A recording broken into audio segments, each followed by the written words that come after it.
La problématique du financement de l'entrepreneuriat jeune est également une des préoccupations majeures de l'ensemble de nos concitoyens. C'est la raison pour laquelle nous nous sommes focalisés sur cette thématique éminemment importante aujourd'hui. Bonjour, bonsoir mesdames et messieurs, fidèles téléspectateurs.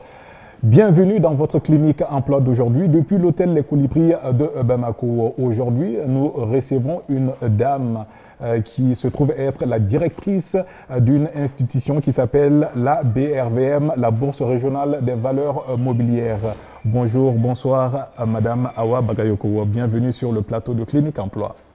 Bonjour Monsieur Diarra, merci de m'avoir invité et de m'offrir l'opportunité d'échanger sur le sujet de ce jour avec vous. Merci d'avoir répondu à notre invitation. Tout de suite, place à notre première rubrique que vous connaissez déjà, c'est la tendance du marché de l'emploi. Et comme chaque mois, c'est le coach Chekmar Soumanou qui est là pour animer cette rubrique. Bonjour, bonsoir Monsieur Soumanou. Alors, comment se porte le marché de l'emploi pendant ce mois de septembre au Mali?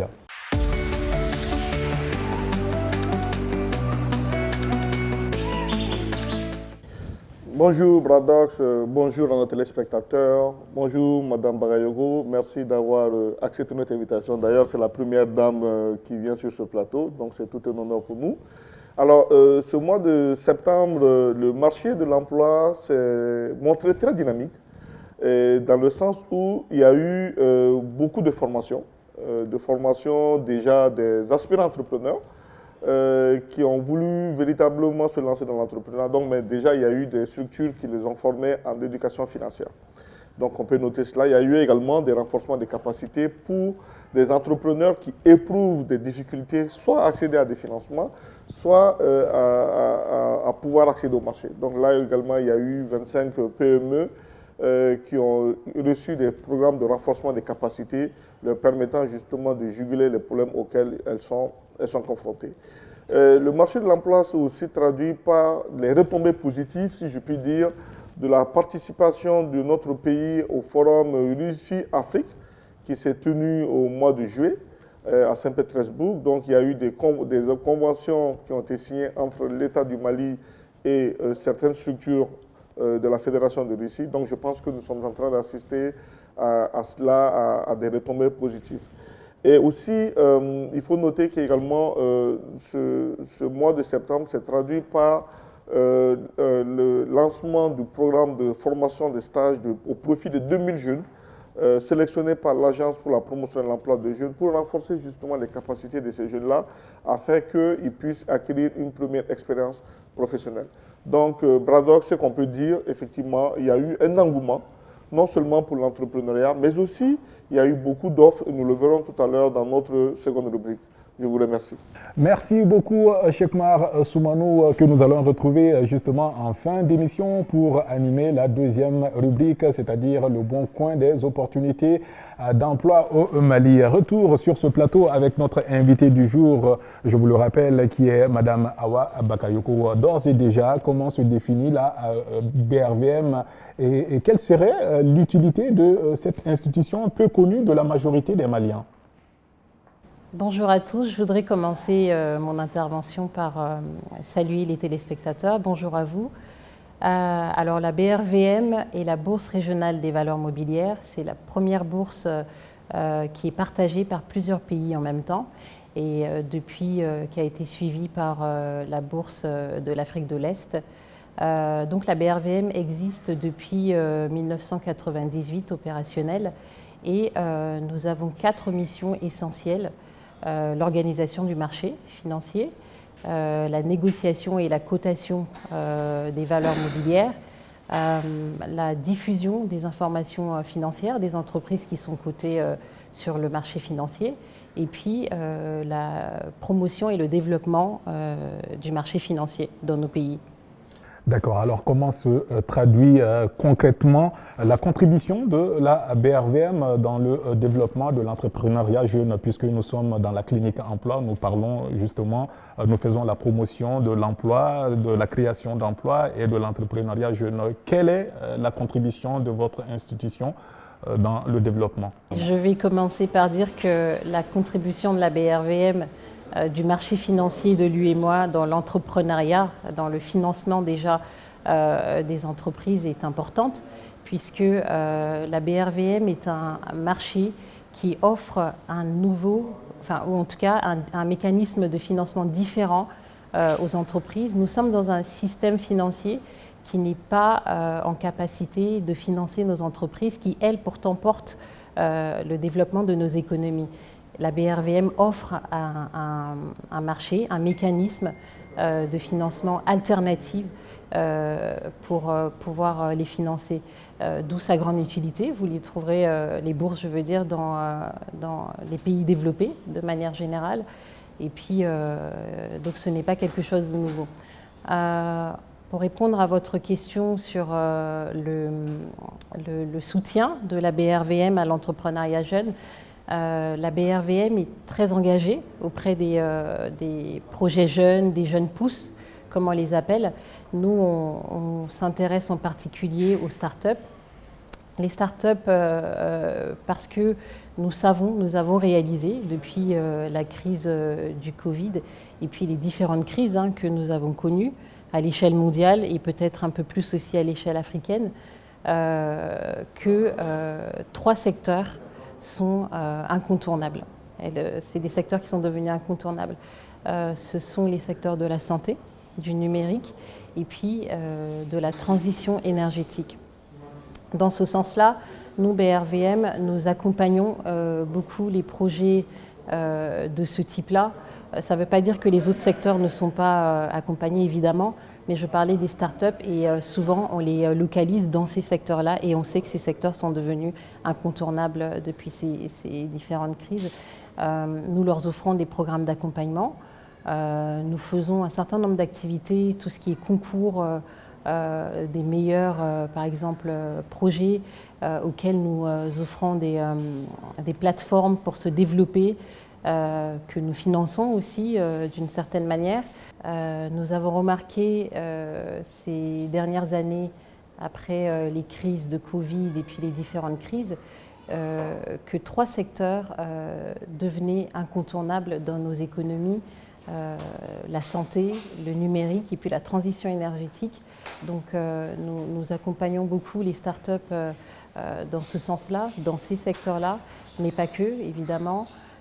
Les autres entreprises également jeunes bénéficient de l'appui de la BRVM à travers nos programmes d'accompagnement, à travers nos différentes activités comme les concours qu'on fait de pitch, les concours de projets qui seront ensuite accompagnés, parfois financièrement, parfois en offrant des plateformes pour que ces entreprises-là se développent. Et puis la BRVM, c'est aussi une bourse qui est représentée dans les pays de l'UEMOA qui la partagent. Et puis à l'échelle de toutes les antennes, il y a des activités, des programmes d'accompagnement qui permettent à ces entreprises jeunes de se déployer et puis d'aspirer un jour à être aussi cotées sur le marché financier. Alors, avez-vous vocation justement de financer les projets jeunes ou vous jouez plutôt un rôle de facilitateur dans l'accès des PME et PMI au financement? La BRVM joue plutôt un rôle de facilitateur en ce que, je le disais tout à l'heure, le marché financier offre une plateforme qui va permettre aux entreprises de bénéficier de capitaux d'investisseurs. Alors, notre travail de facilitation va consister en cela. Donc, permettre aux entreprises de lever des fonds. Et pour ce faire, il y a des prérequis de la préparation que nous offrons également. Nous ne nous définissons pas tellement comme intermédiaires. Nous sommes une plateforme de bourse, de facilitation de l'accès aux capitaux pour les entreprises.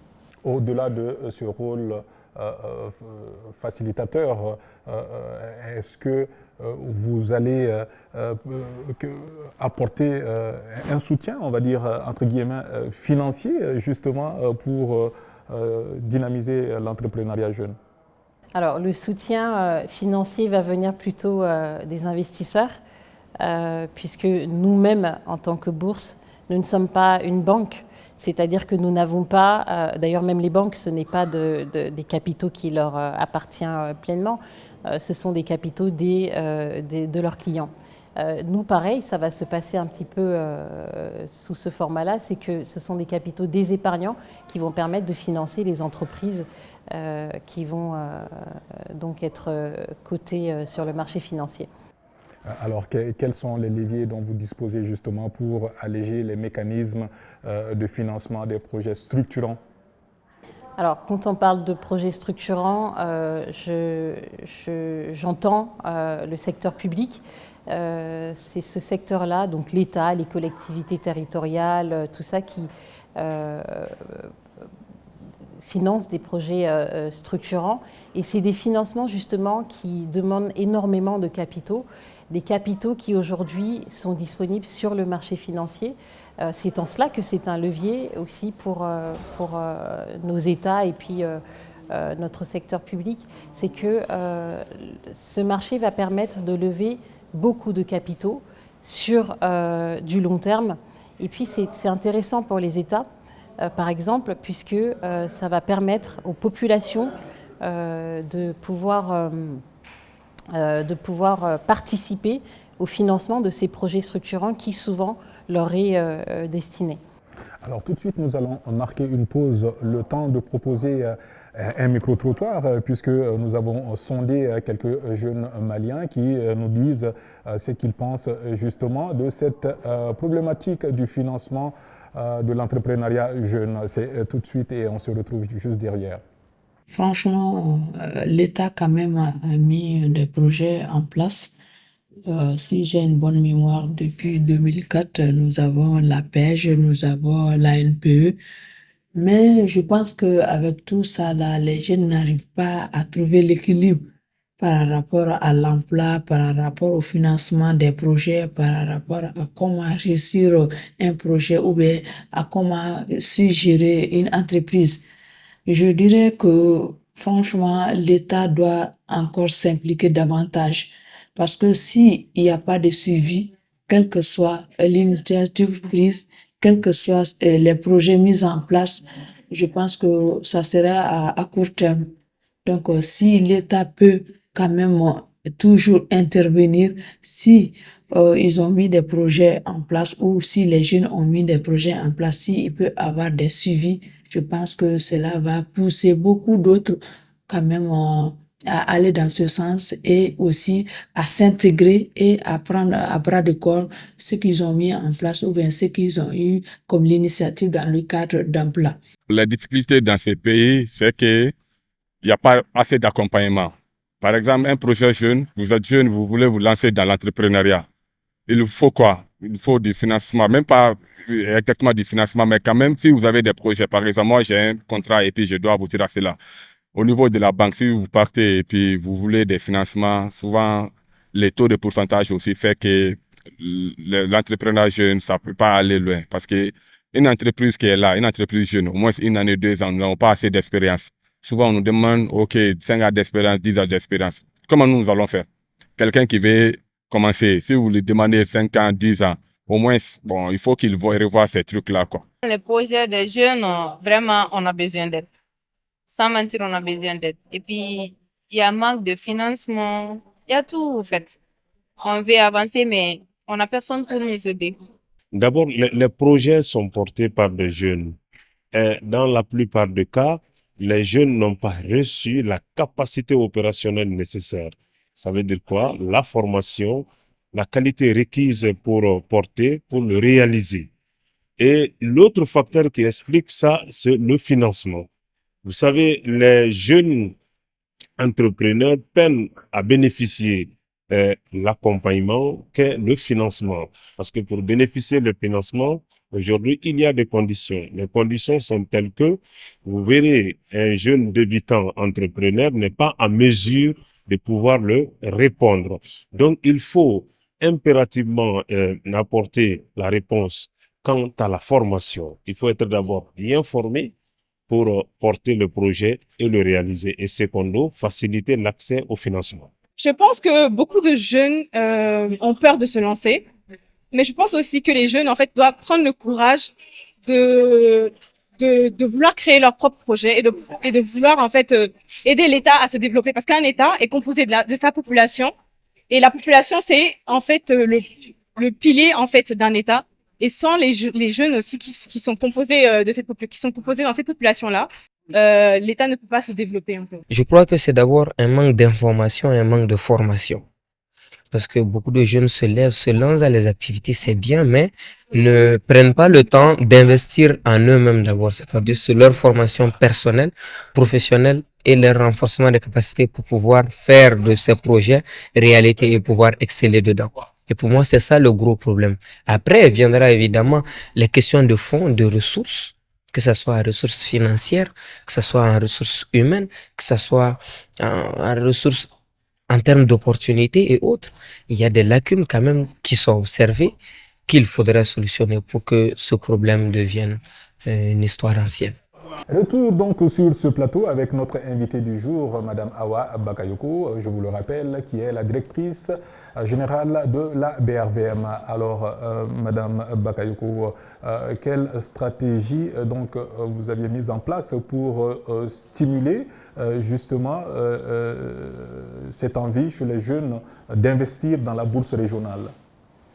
Alors, les jeunes, il faut savoir déjà que, vous le disiez au début, la bourse n'est pas très bien connue à l'échelle locale ici, au Mali. Je dis ça parce que dans les autres pays, quand je prends par exemple la Côte d'Ivoire, peut-être que la culture boursière est un peu plus importante que nous au Mali.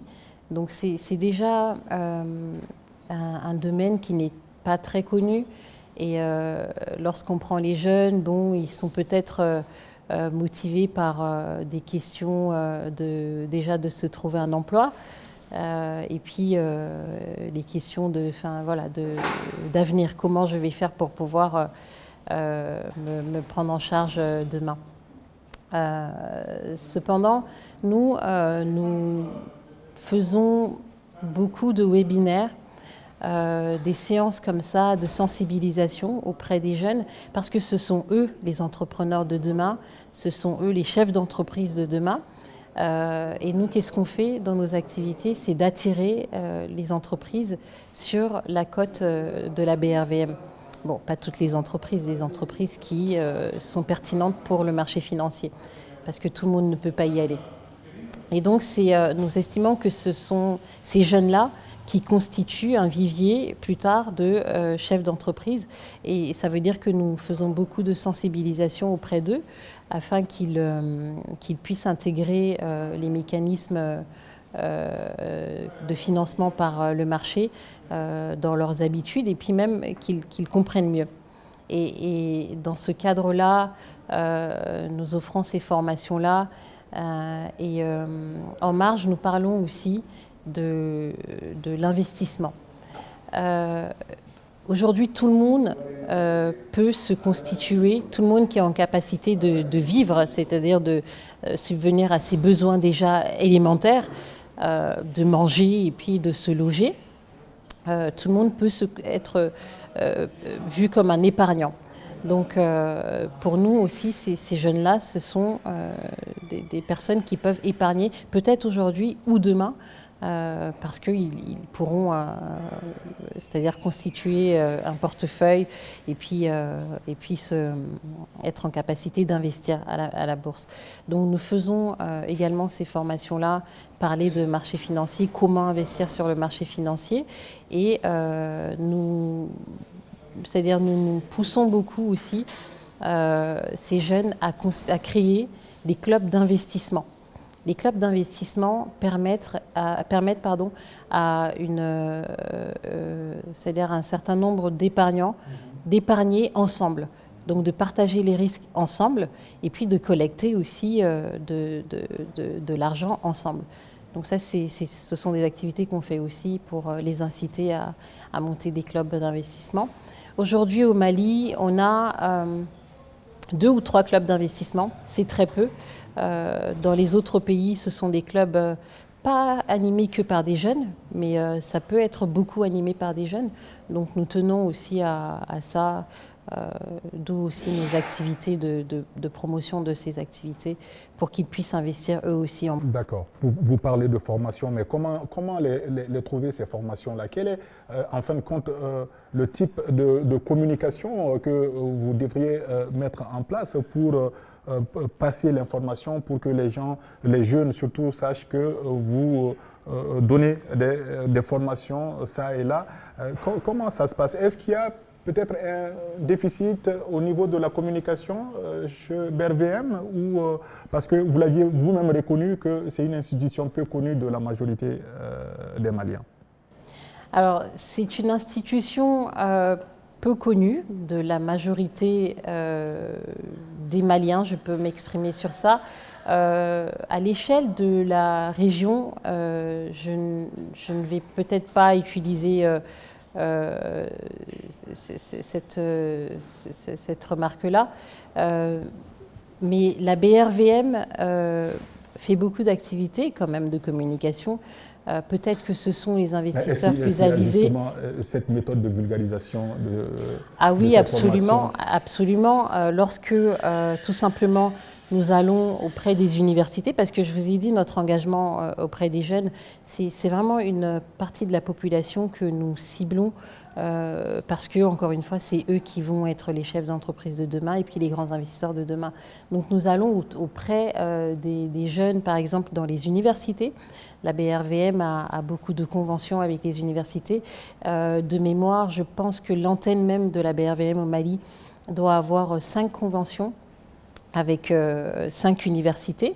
Nous y installons aussi... Est-ce qu'on peut connaître ces universités-là avec lesquelles vous avez des conventions? Oh, de mémoire, Submanagement, l'IAM, et puis je ne saurais pas toutes les données, mais de mémoire, c'est Submanagement, IAM, et puis il y a 3 autres que je n'ai pas tout de suite.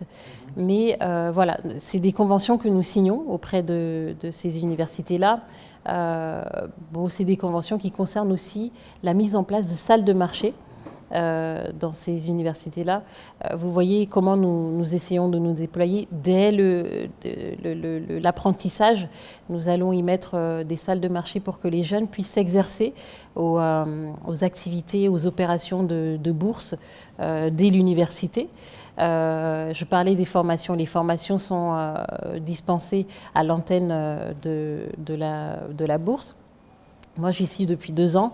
Nous n'avons pas encore, enfin j'y suis depuis 1 an et demi en réalité, nous n'avons pas encore commencé à déployer les webinaires, mais toutes ces choses-là sont dans notre programme et puis vont être déployées petit à petit. Voici un petit peu comment on les approche et puis comment on est présent auprès de cette population. Est-il de votre ressort justement d'accompagner les entreprises jeunes déjà existantes ou si oui, comment? Absolument. Là aussi, on va parler de programmes d'accompagnement parce qu'il y a quelque chose d'important aussi. C'est vrai qu'en termes de prérequis, une entreprise pour aller sur le marché financier doit au moins avoir une ancienneté de 3 ans, 3 à 2 ans au moins. Donc, mais ça reste des entreprises jeunes. Quand on parle de 3 ans, 5 ans, tout ça, ça reste des entreprises jeunes. Et nous offrons des programmes d'accompagnement. Ça veut dire que ce qu'il faut retenir, c'est que pour aller sur le marché financier, il ne faut pas nécessairement avoir une excellente gouvernance ou voilà, une excellente manière de fonctionner pour pouvoir aller sur le marché financier, parce que nous offrons déjà des programmes d'accompagnement. Nous préparons ces entreprises-là à aller sur le marché financier. Donc ça, c'était important de le préciser également. Ces programmes existent et c'est fait pour tout type d'entreprise. Je disais dans mon intervention précédente que la bourse n'est pas faite pour toutes les entreprises. Ça, c'est une réalité. Parce que la bourse, c'est aussi les investisseurs qui sont derrière. Et ces investisseurs-là, ce qui les intéresse aussi, c'est le potentiel de croissance des entreprises. C'est pour ça que c'est important qu'une entreprise ne soit pas nécessairement en capacité d'offrir une bonne gouvernance sur le moment, mais qui va être préparée pour pouvoir avoir une bonne gouvernance, par exemple une bonne gestion financière, parce que voilà, il y a quand même des investisseurs, et ces investisseurs, ce qui leur parle aussi, c'est des potentiels de croissance. Donc nous mettons l'accent sur ça et nous accompagnons les entreprises qui sont dans comme dans cette catégorie-là. Nous les accompagnons à pouvoir se structurer mieux et puis de faire le pari du marché financier. Quelles sont les conditions à remplir pour être coté au niveau de la BRVM? Alors, il y a plusieurs critères. D'abord, il est, je pense, nécessaire de rappeler qu'il y a 3 compartiments sur la BRVM. Le premier compartiment, le second compartiment pour des entreprises plus importantes.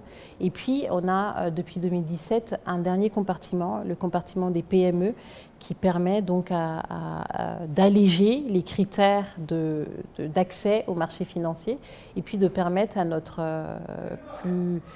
plus grande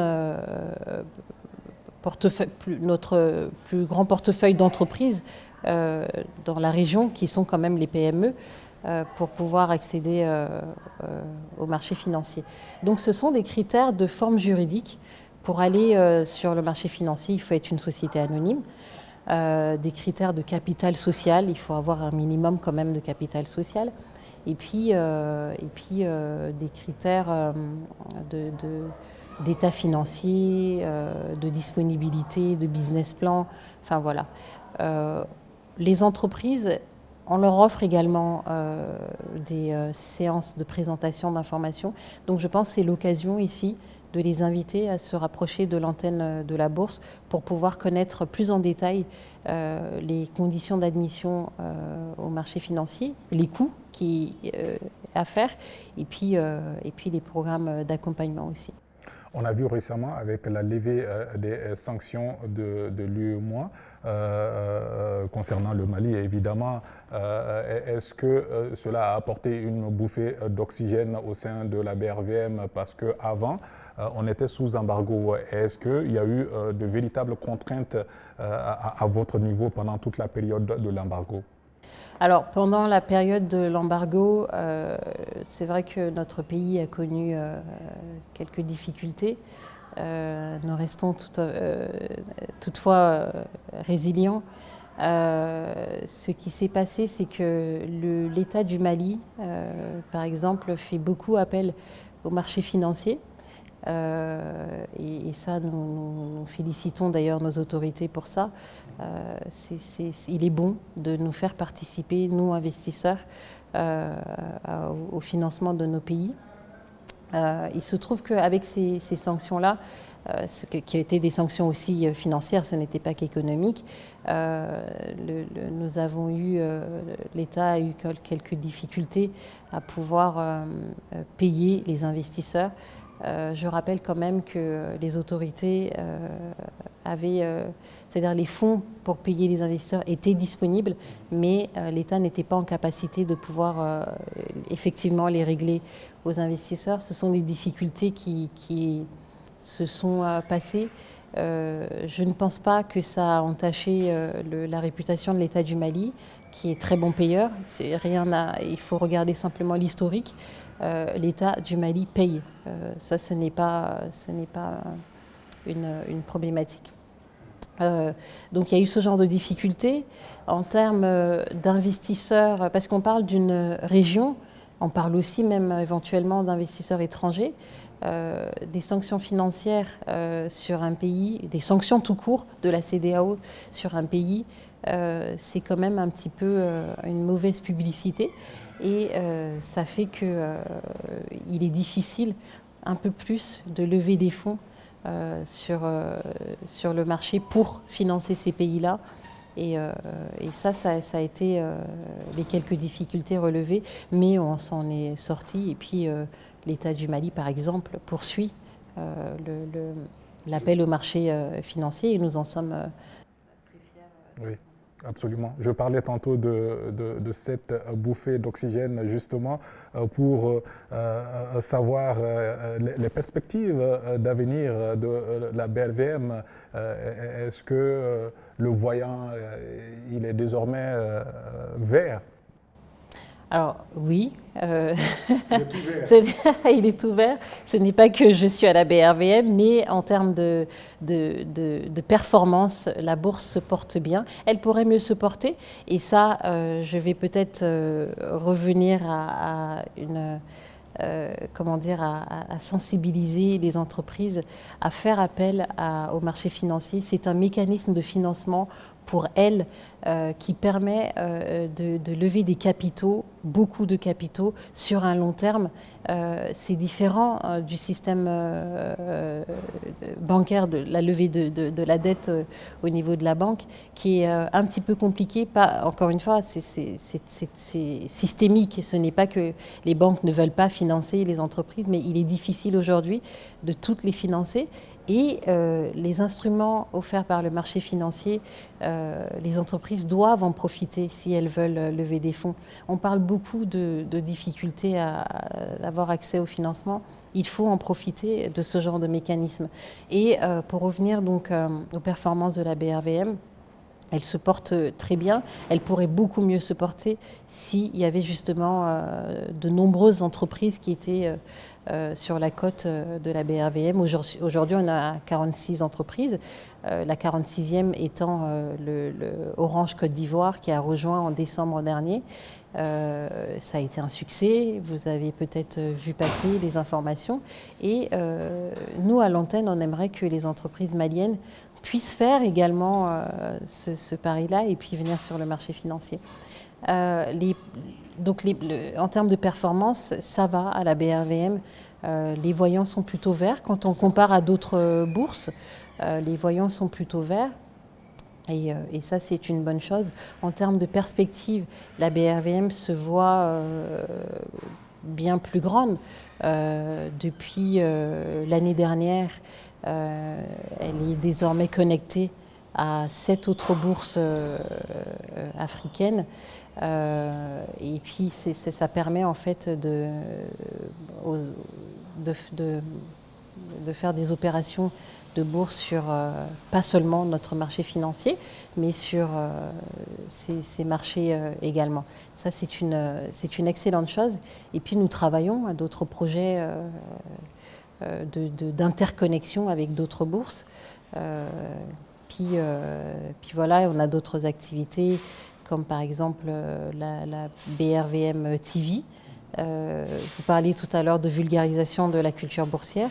Et ben, nous espérons que la BRVM TV va permettre justement de contribuer à cela. C'est en tout cas la vocation que nous nous donnons. Merci beaucoup, Madame Awa Bakayoko. On va retrouver le coach Soumanou pour la dernière rubrique de cette émission. Il s'agit du bon coin des opportunités d'emploi au Mali et c'est juste derrière ce jingle.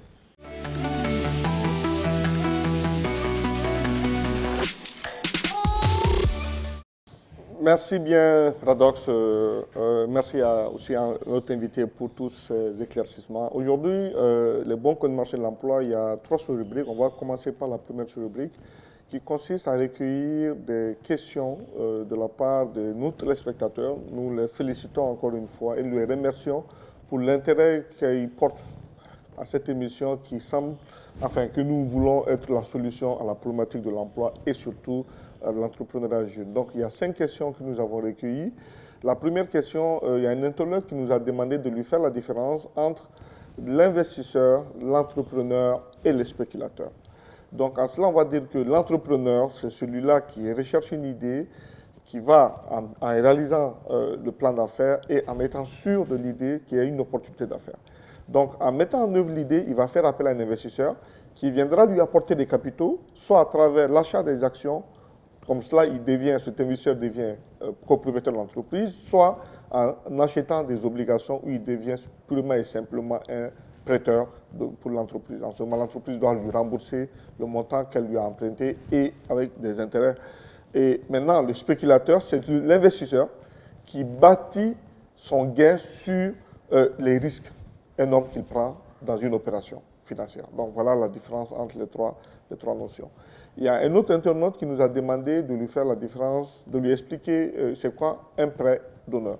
Alors le prêt d'honneur, c'est un prêt accordé sans garantie et le plus souvent sans intérêt, mais dont le remboursement est fondé sur l'engagement, sur l'honneur que prend l'emprunteur. Voilà le prêt d'honneur qui se différencie du prêt classique que fait les banques, où généralement c'est adossé à un mécanisme de garantie et avec des intérêts à l'appui. Il y a un autre internaute qui demandait de savoir c'est quoi la love money. Donc la love money, c'est ce mécanisme de financement qui permet à un entrepreneur de lever des fonds auprès de ses proches, le papa, la maman, l'oncle, etc., qui lui donnent de l'argent pour réaliser un projet. Ce n'est pas une subvention, c'est un prêt, mais qui ne se rembourse pas avec garantie, avec intérêt. Et s'il n'y a pas de remboursement, en fait, il n'y a pas de mesure de rétorsion ou coercitive contre l'emprunteur. Ensuite, il y a la notion de PPP qu'on avait souhaité, des gens demandaient qu'on leur explique c'est quoi le PPP, on est quand même en financement. Donc le PPP, c'est le partenariat public-privé, qui veut dire que l'État rentre en relation contractuelle avec le privé, mais le privé qui est choisi sur la base compétitive et à qui on va confier la réalisation d'infrastructures ou la gestion d'infrastructures déjà existantes. Donc vous avez, dans la logique de ces PPP, vous avez ce qu'on appelle la concession, vous avez l'affermage et vous avez la régie intéressée. Donc c'est des contrats de type PPP. Et comme je dis, c'est la mise en relation entre l'État et le privé, mais ce privé-là, il est choisi sur la base compétitive. Une dernière question que moi j'ai beaucoup appréciée, c'est des conseils que quelqu'un a demandé de prodiguer aux jeunes entrepreneurs qui sont à la recherche de financement. Qu'est-ce qu'on peut leur donner comme conseil pour qu'ils puissent véritablement lever des fonds? Alors, moi, je veux leur donner prodiguer trois conseils. Le premier conseil, c'est qu'il faut qu'ils maîtrisent le projet face à l'investisseur. Donc, quand ils sont face à un investisseur, que ce soit un banquier, que ce soit le représentant de la BRV, il faut qu'ils montrent qu'ils maîtrisent son projet. Le deuxième conseil que je lui prodigue, c'est de faire un CV financier qu'on appelle traditionnellement un plan d'affaires. Il faut le faire. Et enfin, chose qui est encore plus importante, le dernier conseil que je leur donne, que je leur prodigue, c'est de jouer sur le mécanisme de 2 R. Les 2 R, c'est quoi? Le premier R, ça veut dire rassurer. Donc l'investisseur doit être rassuré par le demandeur de crédit. Et ensuite, il doit le faire rêver. Il faut qu'il lui montre que ce financement de projet va emporter tellement de choses qu'il y aura beaucoup de valeur ajoutée à travers le financement de projet. Donc voilà quelques conseils que nous pouvons prodiguer justement à ces jeunes entrepreneurs-là. Et tout en demandant à nos téléspectateurs de continuer à nous écrire sur nos plateformes, déjà sur la page, sur notre email qui est cliniqueemploi@gmail.com, clinique CLINK, ça s'affiche au bas de cet écran, mais également de nous écrire sur notre plateforme WhatsApp 66 96 91 24 qui s'affiche toujours au bas de cet écran. Maintenant, on va arriver à la deuxième sous-rubrique qui consiste à donner des opportunités d'emploi que nous avons recueillies sur les différentes plateformes d'offres d'emploi. D'abord, il y a l'ONG ACF qui recrute une coordinatrice en santé et nutrition, un conseiller régional santé et un coordinateur plaidoyer et JAR. Donc, au niveau de l'ACF, il y a ce recrutement qui est disponible. Ensuite, il y a la GIZ, l'ONG, le programme de coopération GIZ, qui est un programme allemand, qui recherche un expert national pour les thèmes transversaux. Nous avons également l'ONG HELP, qui recherche un superviseur technique et coordinateur WASH. Nous avons l'ONG Norwegian Church, qui recherche un gestionnaire RH et opérations. Nous avons Chemonique, qui recherche des chauffeurs, une dizaine de chauffeurs. Il y a Helvetas, une ONG helvétique suisse, qui recherche un responsable en gestion administrative et RH. Nous avons aussi Solidarité Internationale, qui recherche un assistant administratif, financier et comptable. Et enfin, la dernière sous-rubrique, c'est celle des offres d'appel d'offres, c'est-à-dire pour les entrepreneurs qui cherchent des marchés. Comme vous savez, l'entrepreneuriat, la force d'un entrepreneur, c'est d'avoir des marchés et de les exécuter. Donc nous avons recueilli pour eux 4 appels d'offres. D'abord au niveau de la GIZ, où il y a, qui recherche un prestataire pour accompagner des communes. Ensuite, il y a le projet PASSEM de la BAD qui cherche un prestataire pour la fourniture de matériel bureautique et informatique. Il y a également l'ONG Caritas qui veut prendre un prestataire pour la réalisation d'audits. Et enfin, GIZ qui veut recruter un certain nombre de prestataires, notamment une agence de voyage pour organiser ces voyages et lui vendre des billets, un prestataire pour la fourniture d'équipements agricoles, un prestataire pour la fourniture d'équipements informatiques et audiovisuels. Donc, Bradox, j'aime bien cette rubrique parce que je l'appelle désormais la pharmacie pour les jeunes demandeurs d'emploi et entrepreneurs. Merci beaucoup pour toutes ces bonnes adresses. Retour sur ce plateau avec notre invité pour la dernière partie justement de l'émission, Madame Awa Bakayoko, en tant qu'analyste, on va dire, quelle méthode finalement pour les institutions financières afin d'aider l'entrepreneuriat jeune au Mali? Quelle méthode, quelle politique à mettre en place pour aider justement l'entrepreneuriat jeune? L'entrepreneuriat jeune, c'est une branche, je pense, qui a besoin de beaucoup d'accompagnement. Je pense qu'il existe déjà des dispositifs pour les accompagner dans notre pays. Cependant, peut-être ce qu'on peut dire de plus, c'est de peut-être privilégier cet accompagnement technique. Comment toujours on peut améliorer l'entreprise, comment on trouve c'est-à-dire les meilleures manières en fait de croître. Comment on se fait financer, tout ça. Donc toujours développer ces dispositifs qui sont pour la plupart déjà en place. D'un point de vue personnel, pensez-vous que les institutions financières font très peu confiance aux jeunes entrepreneurs? Alors, des jeunes entrepreneurs se font financer. Alors, c'est mitigé. Comme je disais, notre système financier ne peut pas financer tout le monde, tout simplement. D'abord, les risques sont importants dans nos pays. On peut pas non plus financer tout le monde. C'est pour ça qu'il faut être dans une démarche toujours d'amélioration de son entreprise, de bonne compréhension de l'entrepreneuriat. Et je pense que ce genre d'émission offre aussi une plateforme où on peut mieux s'armer pour aller sur cette voie-là. Sinon, des entreprises se font financer. Je ne vais pas dire les meilleures d'entre elles, mais en tout cas, les entreprises se font financer. Et puis, pour les autres, il faut continuer, je pense, à s'améliorer, ne pas laisser tomber. L'entrepreneuriat est difficile, tout le monde n'est pas capable de faire. Vous voyez, moi-même, je suis dans le salariat, je ne suis pas entrepreneur. Ce n'est pas pour tout le monde, donc il faut, je pense, toujours s'inscrire dans cette amélioration permanente de l'entreprise. Cette émission touche quasiment à sa fin. Quel serait votre dernier mot?